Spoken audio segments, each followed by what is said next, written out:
I got tired of walking around with a mask on, smiling but my heart singing sad songs. Yeah, I was living for myself, I was dead wrong till I got the call, no cell phone. Man, you talking to the real me. Nav, welcome to the Uncompromised Podcast. So to give you a bit of an insight, the guests that I get on are really guys who are, or girls, who have gone from relative rags to riches or struggle to success in their own right. So I really wanted to get you on off the back of your BKFC debut, and just pick your brains, let the audience know about your story because it is special. You've gone through a lot to get to where you've been, and I want to just give you the opportunity to tell your story and a little bit about the work that we've done together, because I know the viewers posted that before and after that we did of your 12.5 kilos in 2.5 weeks, three weeks. 2.5, I think it was. 2.5 weeks. It looks very extreme, but we'll get to that later in the pod around sustainable versus non-sustainable eating. But yeah, I mean, do you want to just give the guys a background on where you started out in boxing? How old were you? Mm-hmm. Where were you fighting from? All of the good stuff from the beginning. Yeah, definitely. Thanks for having me, firstly. And I started, I think, mid-15 when I was. I could say I was a little bit naughty kid, but very energetic kid. But I was naughty in a way. Mm-hmm. Well, good naughty, not bad naughty. So Midlands you're from, aren't you? Like Telford way? Yeah, Rotherham. Rotherham. So South Yorkshire. So from that side. And yeah, it was mid-15 when I started. I was overweight. Believe it or not, I was 95 kilos. A big boy. And you're fighting at what, 70? 69.9 for all I've done it now 21 years. So there's big weight transparency there. Yeah, massive. I love my food, chocolates. How did you get into boxing then? You'd like family push you in, or? No, I just wanted to lose weight, to be honest. I was playing football, and I was playing football for a team. You just gassed, couldn't keep up. No, yeah, that's the thing. I was a striker. And you just stand about doing nothing, kicking. Exactly. No, it was quite good, to be honest. Somehow I always used to score. I don't know how if I look back now. Distracting the keeper, probably. Exactly. He's watching my tits and my belly bouncing. I'm going out here, boing, boing, boing. No, it was good. So I had a few friends, and I wanted to get in shape. I just wanted to get in shape, and a friend of mine who's known as one of the hardest boys in the town. Mm-hmm. They're like two brothers. He was quite handy boys, like street fighting and stuff. I knew them. They were a lot older than me, but I knew them, and I used to watch them going to the gym every day. I used to pass there, and I said to him, "Oh, what boxing's like? I would like to give it a go." I used to watch boxing for some reason. I don't know why. Yeah, you just looked good because it's peaceful and violent at the same time. Mm-hmm. So I thought, I would like to try it. And I said to him, "Is it good for weight loss?" And I said, "Oh, bro, it's brilliant. You will lose weight, this, that." So I said, "Okay, let me come and try it." And he says, "Yeah, come down." Which gym was this, sorry? Millennium. Millennium in Rotherham. Yeah, and it was a guy called Jamie Kennedy. Mm-hmm. He used to run it. And so we went there. And for the first day, I was a naughty kid anyway, so I went there. It was like different atmosphere. Everyone's a fighter. There was like a lot of big boys back then as well. I remember as I walked into the gym, it was like all big boys are like, I was little. So like little kids used to stay away from the big boys. Yeah, of course. You don't want to get a beating early on as a kid, do you? But I did the opposite. So I just for yourself in the deep end. You couldn't come for you. Yes, I looked at it as a game. I didn't look at it like, okay, it's boxing. I just thought, I'm here to lose weight. I didn't think of anything like off it, like getting hit or anything. So I just went in. I fitted in straight away, and it felt quite nice in a weird way. Everybody was friendly. And that is one thing I've found from being any boxing gyms is like from the outside perspective, see it as this really violent sport, but like you go into a boxing gym and the most warming communities, like humble. Not all, because I've heard some horror stories from some, but the ones I was lucky to be involved in, shout out Sharkies, Meanwood, shout out Porrick, Golden Team, the guys in Leeds, always been hugely accommodating, and it's a good place for kids to go, isn't it? Yeah, because it becomes like a family, doesn't it? And that's how we built it to be, and it's the place you want to be, because let's say, as you're naughty, and sometimes you don't get the love that you get at home. Yeah. Or lot of places don't want to take you on maybe because you're naughty or anything like that. So it's like you go there, it does work, and it's like I fitted in really well. First time I went in. You start behaving more or not? But you're still not stopped now. Let's cut that one out. Let's leave it. Let's not talk about that. But yeah, I went in first day. All the big boys were sparring and everything. I don't know why I put gloves on. I didn't know. I didn't have a clue about boxing, but I knew how to just punch. And I had a good crack with them all. And then I had the sick idea of giving them a dead leg for some reason while they were waiting to jump in the ring. Just asking for trouble. Exactly that. I don't know. I think about it now. How did I even do that? But I did, and because we were messing about with them, they was all right with it. So I thought it might be all right. When did you pretty much start sparring as soon as you got in there? First day, because after giving them a dead leg, they put me in. So and they bashed me up. From getting into sparring, how long was it before you kind of started having your first amateur? Well, the first amateur, I think within a year or just under a year. At 15, so your first amateur was still 15. But no, I was mid 15, so about 16 I started. Okay. I was saying I'm next to Sheffield, so I wanted to be Prince Nazim. When you started watching Prince Nazim, doing and all his the dancing style, and exactly head movement. Hands weren't going up. I had a good head movement for some reason. And 95 kilos can move my head. It was hard work. Head was quite heavy, but I got it done. And I really enjoyed it. It's like I fitted in and trained with all the boys, and it was a good laugh. Everybody were like welcoming. It was a good bunch of lads. They were like big boys. They were all like handy kids.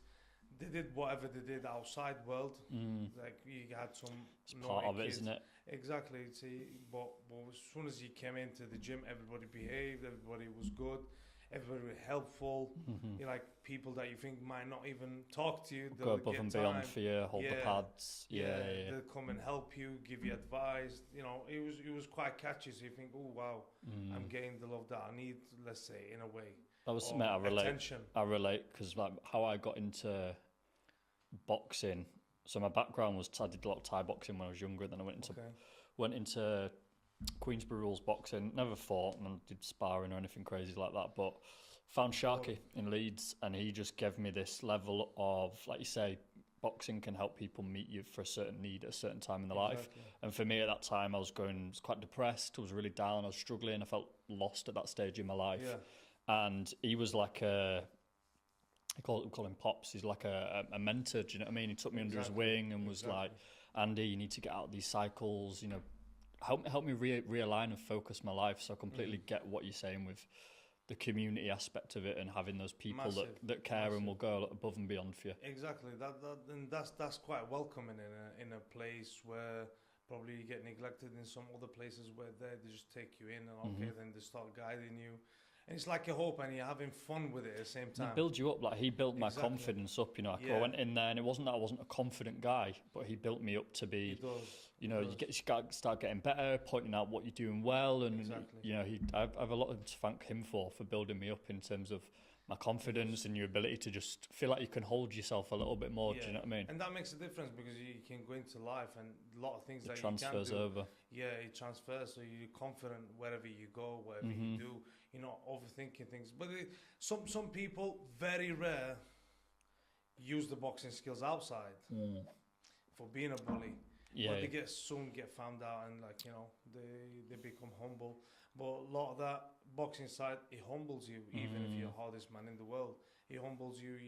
You're respectful, and you're quite good you become helpful yourself because you've been helped.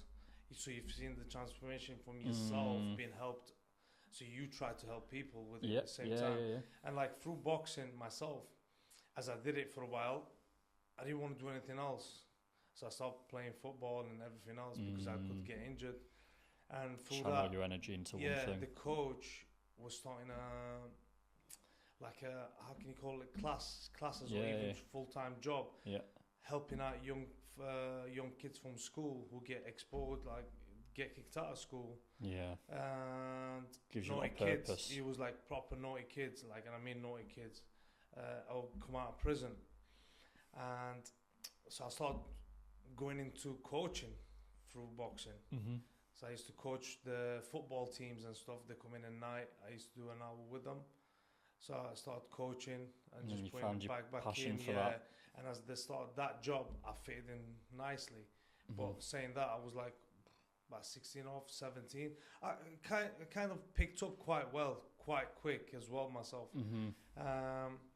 And I started working with kids who were the same age as myself, but I was the coach. Obviously, but yeah, it's different when you've got the experience and you've been on the journey yourself. Yeah, so now I had to like transform from being a naughty kid to got responsibility where I have to behave. Because people look up to you and they see you as this person, yeah. Exactly. But in a way, I clicked on with them because I know where they come from and what they were like to do. Relatability, yeah. Yeah, and that was in Sheffield, a club called 393. And that was the CYP. They were in charge of CYP championships. And it's quite big in amateur fights. So on that topic then, UK. how many amateur fights did you end up having before you went pro? Only 9. Only 9? Only That's 9. not a lot, is it, to then go... No one believed me, to be honest, at first. Well, surely it's all tracked anyway. Yeah, you can see them all, so... Yeah, but no one believed me when I said to him, like, 9 fights. Because we were sparring. We had a few good kids in our gym, so they used to come and travel and to us to spar. And then, like let's say, some pros used to come and spar with them as well.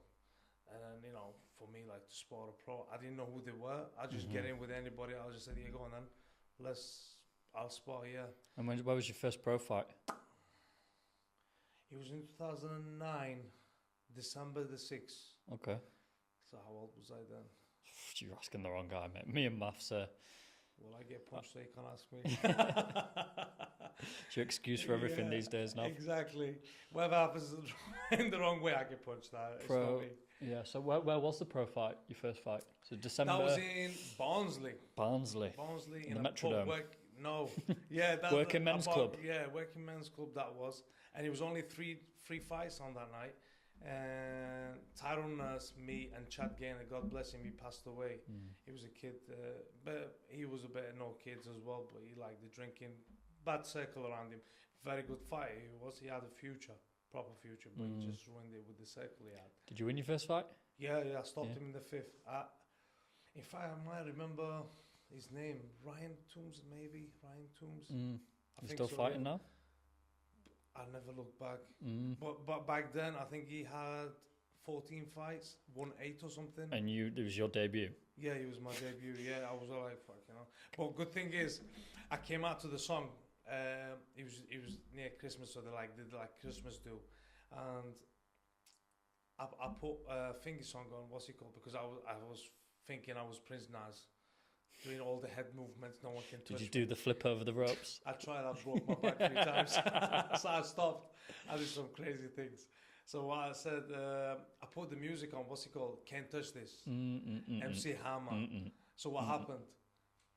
They got it mixed up. He came out to the song. Not me. I was like, no, turn it off. Just leave it playing. Leave it playing. Yeah, he's like, no, that's my song. Once he took off, so I got really angry with it. And he picked something really fucking... bad. So the kid was confused. He said, my God.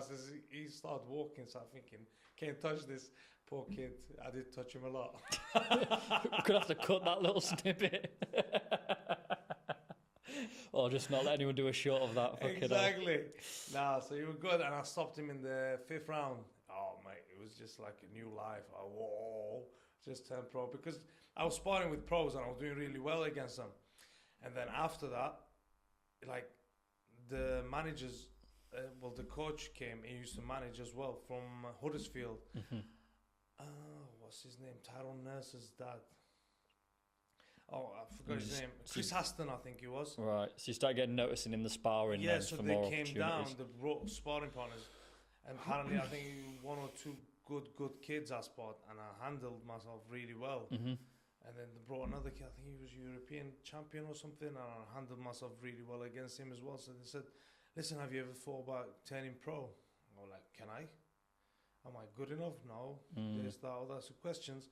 But then she says, yeah, you might give it a go. And I says, who cares? Let's do it then. Let's try it. And that's It's a the better beginning fight. of the road to the British title. Exactly, and that's I thought, okay, let's get it done. So from there we took off, and the first year I had my debut on in December, but the following year I had 7 fights in 1 year, and I became 7 fights in 1 year. Yeah. It's like every other month. Fucking hell. Yeah, That's a and lot. I was locally really good, so like I was selling out venues like tickets. I was very good Ticket sales flying. Yeah, so I was like everybody knew me as a ticket seller. A lot of people used to come, so they kept me busy. Because as long as the managers and promoters make money, they're not bothered, are they really? Like putting bums on seats. That's all that matters, isn't it? Yeah. So And saying that 7 fights in a year, if you just not had many amateurs as well, it's good for you though to get the experience in. Yeah. And Yeah. so then you had the 7 fights that year, and then when was kind of your first real challenge with it all in terms of fighting? You know what? Saying that, I never looked at any fighter being a hard challenge. To be honest, I never sat down. You and still thought, don't. I think it's probably what's wrong with you. Exactly that. I swear to God, which is a good thing, to be honest. I'm always concerned about making weight. Never care about. Hence why we're here. Yes, and that's why you're involved.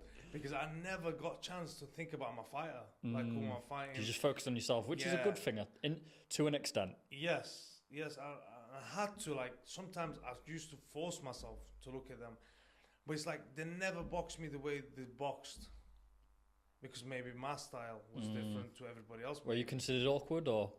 Yeah, I adapt to styles. I've got every style. I can do southpaw, orthodox, and I adapt. I can put hands down, hands up. So it just makes it hard to prepare for, I guess. Yes, it's like whatever you got, I'll do something to beat you. Mm-hmm. So like I'll do something Adaptable. that will annoy you. Because it's like... I find that hard to believe knowing you now. So I know you. When you say don't touch that kick, I will. So that's how we started, and I was keeping busy, and I started to watch YouTube, watching Floyd Mayweather's lifestyle, thinking, yep, I'm on my way. All Access Mayweather. Did you used to watch them? Yeah, mate, I used to love it. So good. It's a shame they don't do many like that. I know, yeah, the lifestyle documentaries on fighters these days. That was the one. That is something I will come back to the British title and like working towards things in terms of English title. But that is one thing, while we're on the topic of that, I wanted to get your opinion on is current affairs with how boxing's going and like what your input and thoughts are on them potentially privatising this league with Dana White and Turkey and all of that stuff, you know, like combining the belts. It's massive, to be honest with you. It's done really well because now fighters are getting paid what they should. Yeah. Because no one realises how much you got to do. And you still not get paid. You get to the top. Round. It's a daily thing. Yeah, it's a full-time job. And if you don't get sponsors and stuff involved, it's hard. It's hard because you're trying to, like, you know, balance through working, training, diet. And diet, no one knows, but diet is quite expensive. Yeah, it's not cheap if you want to diet. It's cheap to eat bad healthy food for sure. And if you want to eat healthy, it's quite expensive. So it's like you're trying to balance through everything. And no one sees that, but as they, like Turki Al-Sheikh now, he's changed the game. He smashed it, to be honest. He's giving money to people the right way, and as you can see, everyone's holding hands now with him. Literally holding hands. Because money talks, as you can see. I think the biggest thing for me from it all is just that finally we're seeing fights that we want to see. Exactly. Because there's no, like, you know, with all the different fucking federations, you know, WBA, WBC, and it's like, people are just want these perfect records. Yes. And it's like, get back to people. Normalise fighters having losses on their records. Exactly. Not obviously, it's not the goal for every fighter to have that, but it's like, you just want to see the best of the best fighting each other. And I think that's the best thing as a fan. Obviously, I'm not a boxer, but as a fan. But it's exciting, isn't it? Because if you want to turn TV on, let's say, watch the fight, you want to watch proper fights. And then all you get is the fighting, let's say, truth is bombs, journeyman and everything, but credit to journeyman because without them no one's going to build up to be a champion. Yeah, you got to get your opportunities there. So you got to build up, but it's a lot of that. It's like, all right, if it's, let's say, one of the fights that had to be made straight away, they'll take 2 years to be made. So they And milk people, it, I and think the milk prime it. example is Canelo Triple G. It took There so you long go. for it to happen that it should have Yes. happened years ago. Years ago, when And they're like, both at the top. Yeah, and well, Triple G was kind of on his way out, I think. Exactly. And No, it he wasn't was in too his old. prime. He was too old. No. I mean, there's so many examples of that happening, isn't there? I mean, you look at things like Calzaghe. There's people that he could have fought. You know, there's Exactly. there's talks going around at the minute about who would have won between him and Froch and all that kind of stuff. Yeah. But yeah, it's good to see that there's Right now, it's like a lot of people trying to come back in because of Alshay. because of the money. Yeah. Money, People the want night that now, money it's fight, like, wow, okay. especially with the collabs with the YouTube side of things. And okay, well, YouTubers can fight retired, creditable boxers, but still get a payday. So everyone wants a piece, don't they? Exactly that, and that's good. In a way, it's good, but in another way, it's sad. It saturates the boxing from the quality. Yeah, because a lot of kids that are trying their best to change their life into through boxing get ignored all the way. It's only a handful of kids that will make it, and then you get a YouTuber that comes in, Comes and takes it all. in one fight. Boom, he's making millions. Jake Paul. Exactly.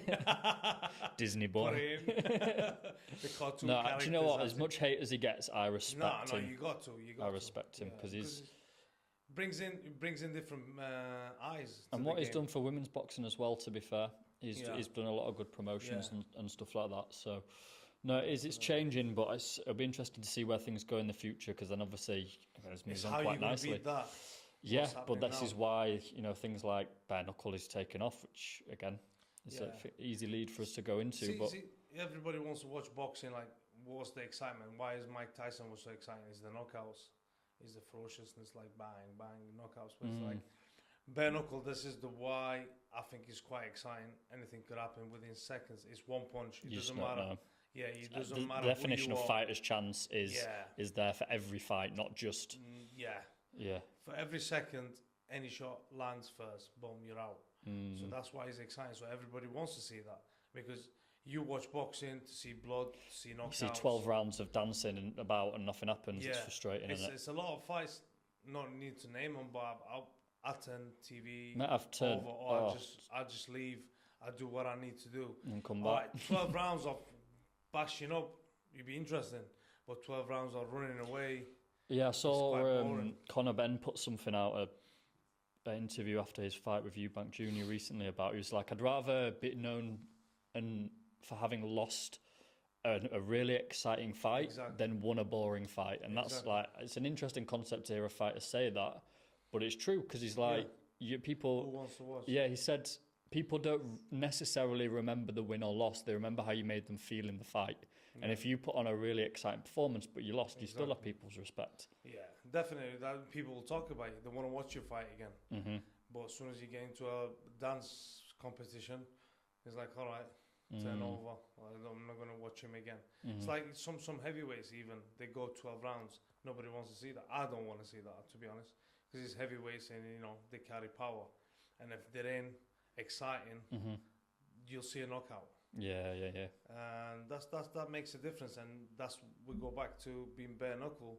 You're guaranteed to see blood. You're guaranteed to see knockouts. You're guaranteed to see breaking bones.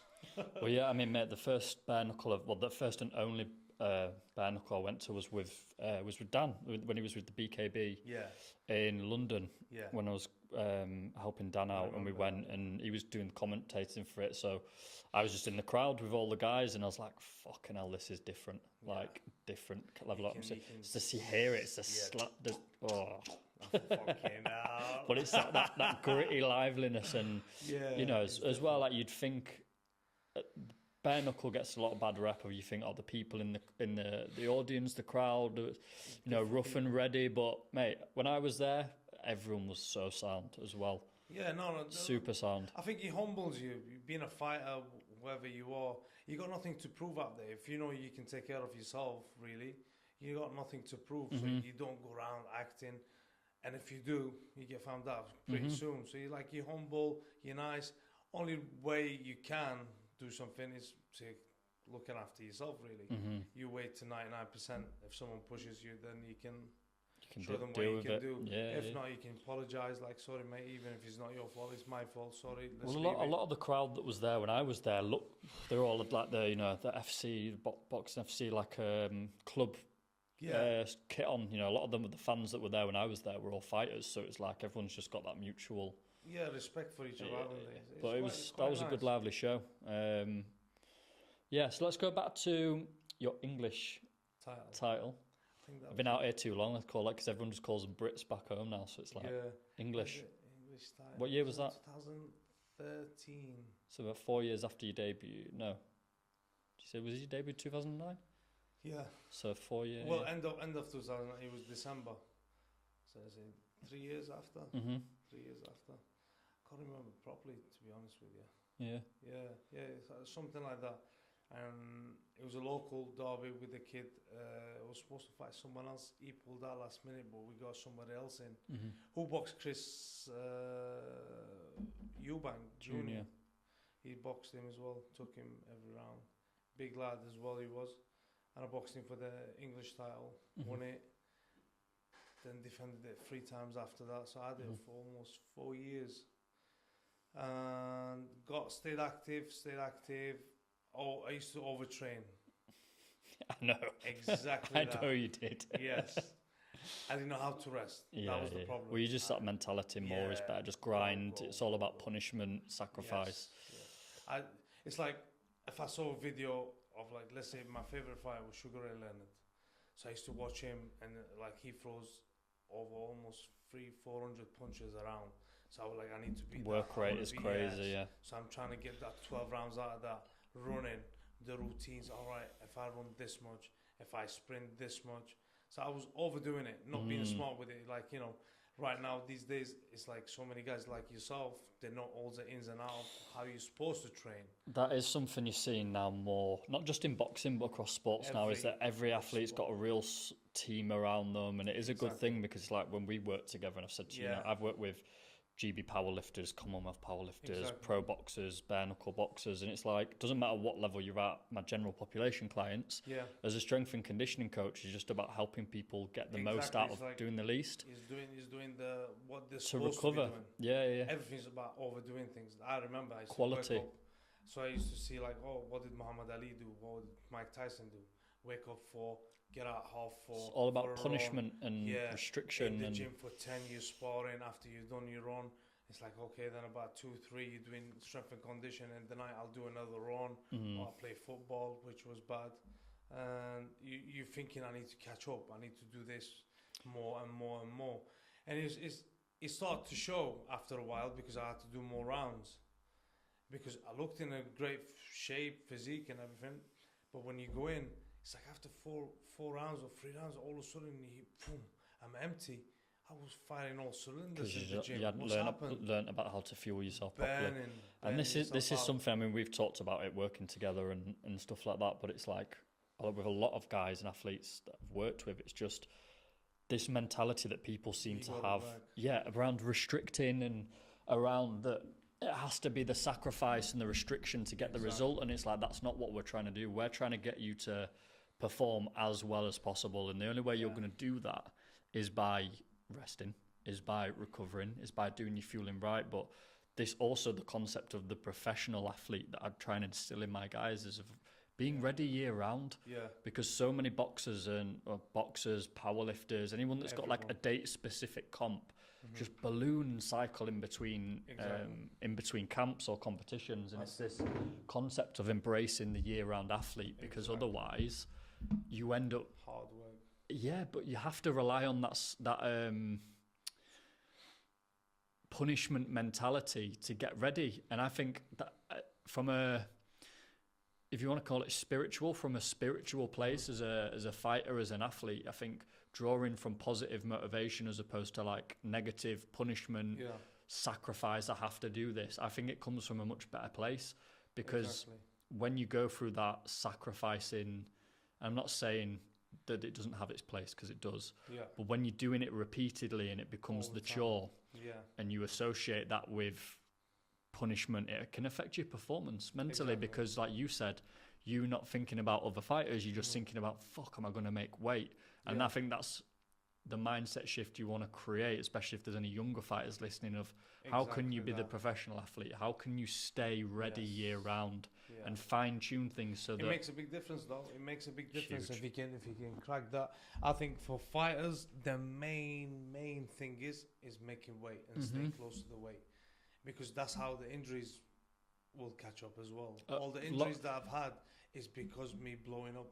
Well, even massive. not even just injuries, mate, but from a health, like obviously I'm a health and performance coach. We run the blood work from a health perspective and longevity. Yeah, you know, like, Ballooning up in weight and going down and doing these crazy, dehydration, water cuts, it's not healthy for you. And it's just like getting punched in the brain repeatedly is repeated Catches trauma up. on the brain, it's trauma on the body, and it catches up with you. So this is a message I want to say to the younger guys is 1,000,000%. you're going to have certain parameters where you're looking to optimize your weight class. You're going to want to cut, if you can make a 69 kilo weight to fight at, and that's going to be more beneficial for you, sure, but you don't want to be losing 10, 12, 15 kilos to do that. I've done 20 odd as well. Exactly, and it takes away, it makes the focus of the camp about what it shouldn't be. I feel anyway, and I'm not a boxer, I'm not a boxing coach, but from a performance element, you want to be in your camp focusing on you, technique, your performance, getting better through the camp, not a race to the bottom.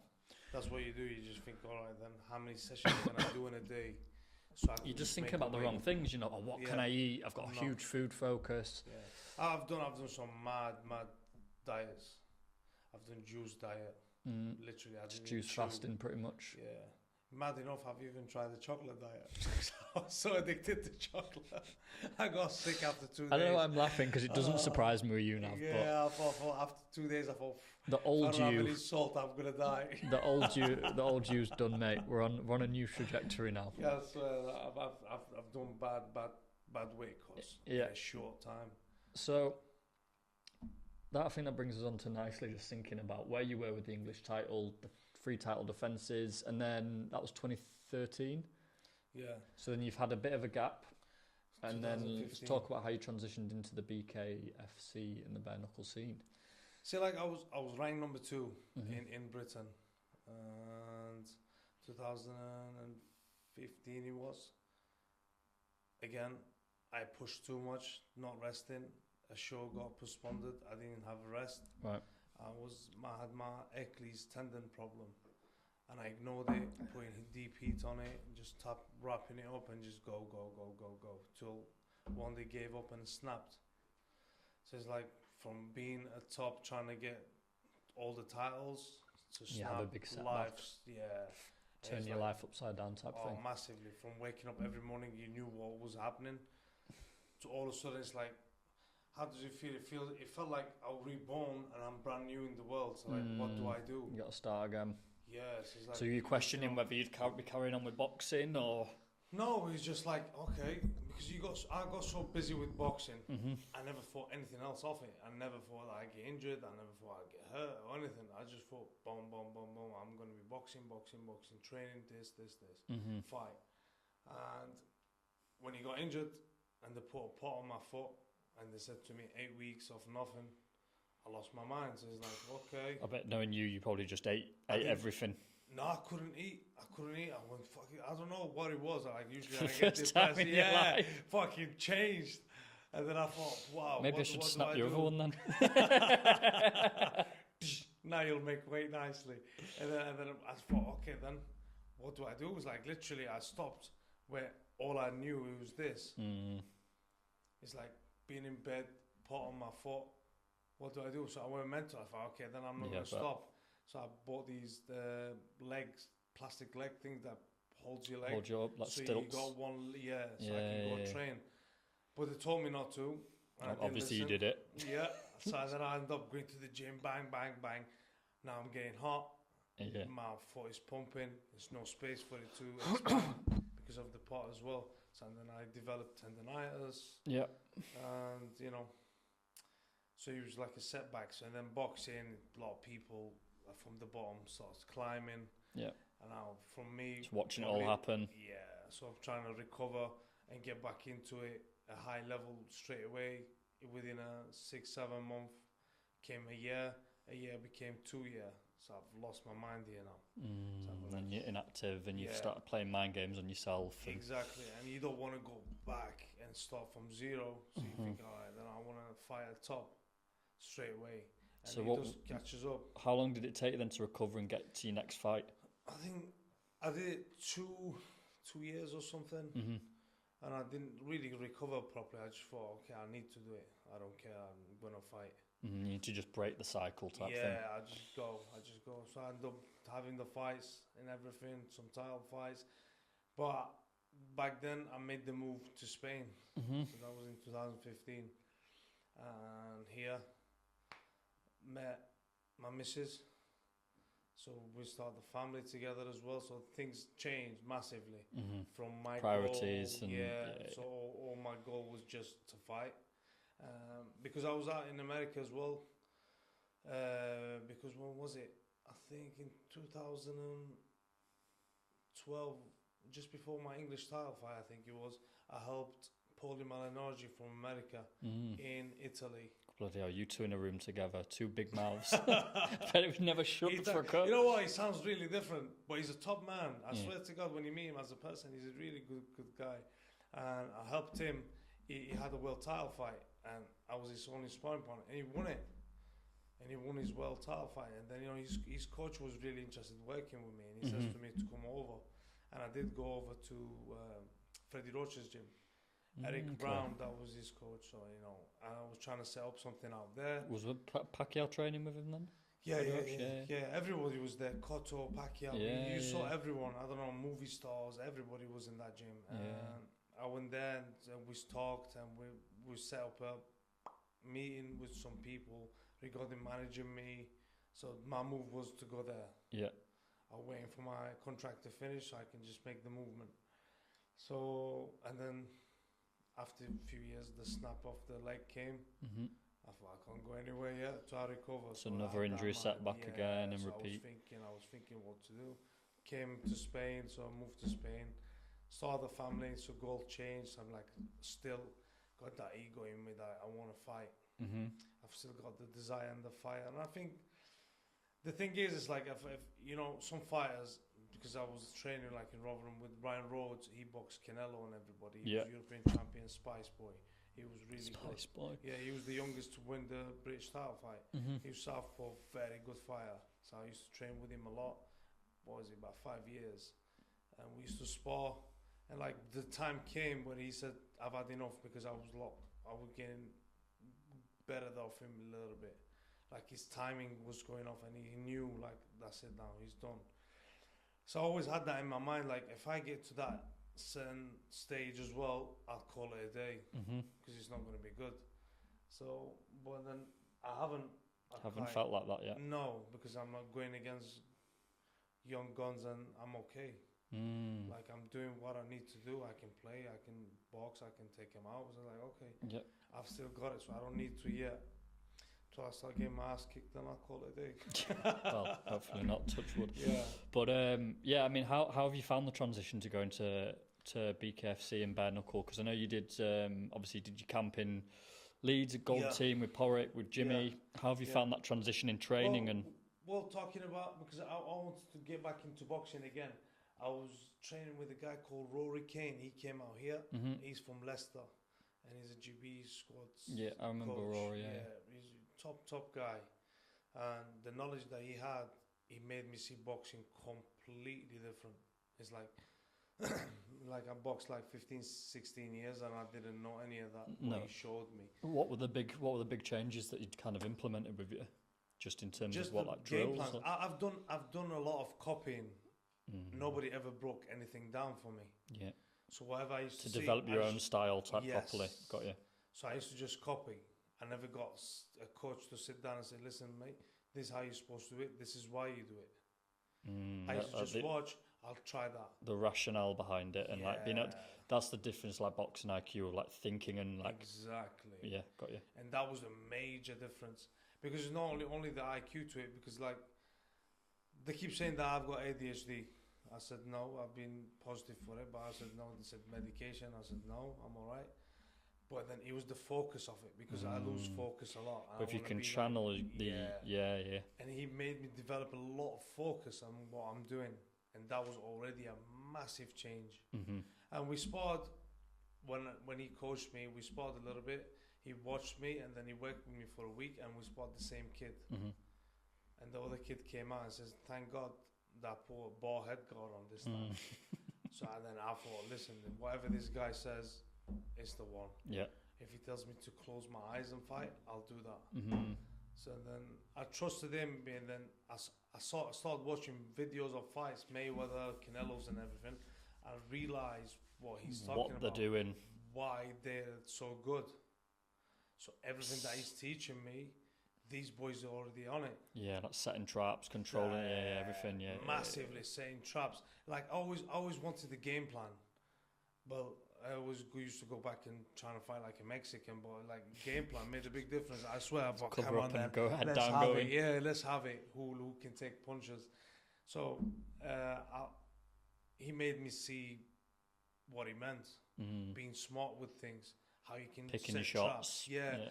What's your next move? What you doing?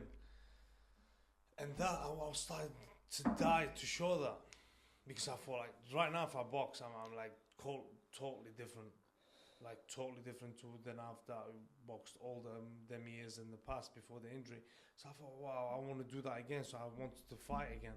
So I'm having fights here, getting fit like, myself. Who am I going to actually fight to challenge? And I guess like moving into the bare knuckle has really allowed you to utilise on the stuff you've done with Rory, because you have to be so selective. Yeah. Because you hit someone wrong, you're going to break your hand. Or Exactly that. And you got to be switched on from where to go. Where Focused. I am, like going into a 12-round fight, I'm like 3 rounds, I'm okay. Let's just see what he's got, this boy. Let's feel the ground. Let's see what it is. But from round one now, as you can see, like with my first fight, it only lasted 40 seconds. It's like, you got to go switched on. Yeah. As if you are past the 3rd round already. Yeah. So he's like, that's helped me a lot as well. So it's credit to Rory Kane that he's done that with me. Shout out to Rory. Because so it's like being switched on, being on the ball straight away. He made that transformation because we worked. He lived out here with his family. I worked with him for a year, and like in a year's time, it's like every boxing that I've done, it meant nothing. So it's like reborn. So I wanted to show that in boxing world, but now it's more in a dangerous zone because it's bare knuckle. But I'm excited because you can't say you can take a punch. I've been a tough cookie. Like I can take a punch, but it's bare knuckle. It's just anything unpredictable, can happen every isn't it? Second. That's the thing. Like you can't get ahead of yourself. Take your eye off the ball. You can just catch one. So like even I caught the kid first punch, did my finger, but bang, he got knocked out. It's like I didn't celebrate. He could go other way as well. So it's like you just gotta stay grounded. There's a different level of physicality in it. Yeah. So I mean, what's kind of the focus for you now moving forward? So you've obviously smashed the debut 40-second KO, looking to get multiple fights a year now. Exactly. But they're gonna put it like space between them. That was the plan, which is reasonable because you are gonna break things. You're gonna get injuries. Only 2 punches got landed. He punched me with 1. I cut my eye. I punched him. I've done my finger. So that's only 2 punch. And if you go for 3 rounds, like it's going to be physical. So it's going to get physical. So you need that break between the fights, probably. But I don't want to waste too much time. I've got kids. I've got 2 beautiful boys. Got money to make. Exactly. Yeah. You got bills to pay. You want to fight the best. You want to get the belts. So I'm like, push me for the belts. And that's my manager, Gabriel. He's from Italy himself. That's his plan. Because they don't want to, managers don't want to mess around and put you into fights, just pay out. It's not really the type of sport. They need you to be ready. If you're good enough, show me, done, dusted. If not, then bang, next person. That's how managers are. It seems cutthroat, but it's actually just efficiency in terms of for everyone. Because it's like they're not going to sugarcoat and bullshit you. If they don't think you've got a chance of winning something good. Exactly, they're not interested. Why they were wasting the time or the money or anything? Which is, in a way, it sounds savage, but it's not. But it's they're not doing you any favors by putting you up against people that. No, they're not going to be in my level. But saying that, it's bare knuckle. Everyone's got a chance. A cleaner's got a chance, so you got to watch out. Might have to polish it. Exactly. Stretch out, let's go. So that's the thing, it's 1 punch. Yeah. At the right time, bang, your lights are out. So you got to be smart with what you do and how you do it. But it's exciting at the same time. It's kind of brought me back to life a little bit. Yeah, because yeah. I wanted something to You've bring got me that back purpose to again, life. haven't you? Like, Yeah. So I'm like, okay, and I'm looking at the top boys at the division. They're quite handy. They're going to proper slug fights. They're doing 6 rounds, 5 rounds of 2 minutes, literally smashing each other. I'm not super familiar with the kind of roster of the BKFC, to be honest. So who are the kind of contenders that you'd be looking at for these belts and these title fights? I think it's a guy Without sounding called- like you're calling them out. Yeah, but I think I only know that other kid called Franco and another boy. Okay, yeah, because he's just fought Jimmy. They boxed. No. That's a thingy division. In fact, that's a mistake. He's in 75 division. I'm on 70 division. Got you. Yeah. So it's a different division. I know the boys. One is from Madrid. Another one is in America. They're having a rematch in June. Okay. So I was trying to jump on the show to call one out, the winner out. So waiting to see what happens. September is my next date. September, I'm looking to fight. What date? Do you know yet? I think they haven't fully confirmed yet the date, but I think it's towards end of September. I think nothing. It's either going to be in Rome or Vienna. I think Vienna, yeah. Yeah, so one of them two in the Gladiator Stadium, lad. That'd be insane. That'd be so cool. Yeah, that's amazing, to be honest. It's like, because it's have you seen like with clothes how they go back in time? They bring out like new stocks, and all of a sudden you see the stocks that when you was 15, 14, you think fucking that was from back then. That's how the game is now. So you've gone from boxing, padded. Now what's Going exciting? back, yeah. We've gone back in time. It's the gladiator time again. Gladiators in the arena. I was telling the boys as well, I said, what's next? How can you get more exciting than this? You got to play what? Call of Duty, real life? Paintballing, but with real guns. Bro, you got to give your life. You got to sign a contract to give your life, I think, to get more exciting than what's happening right at the minute. Yeah, well, there's That's the dirty name of the boxing, sport? everything is There's happening. one that's got, it's like the 8-limb, you can headbutt, elbow. Yeah. No, I'm not on about Muay Thai, but they do it bare knuckle. seen It's it, like I've seen it, there's I've seen it. because there's Nicola, the Burmese Python. Yeah. It's the one she does, and it's savage. It's like everything. This It was looks like, bad. if you can hit them, if you've got it on your body and you can hit them with it, you can do it. My opponent, he's a Muay Thai. The opponent that had the fight with the BKFC fight. He was a Muay Thai guy, I think, 38 fights, and then he did one BKFC. But he's doing the King of Streets.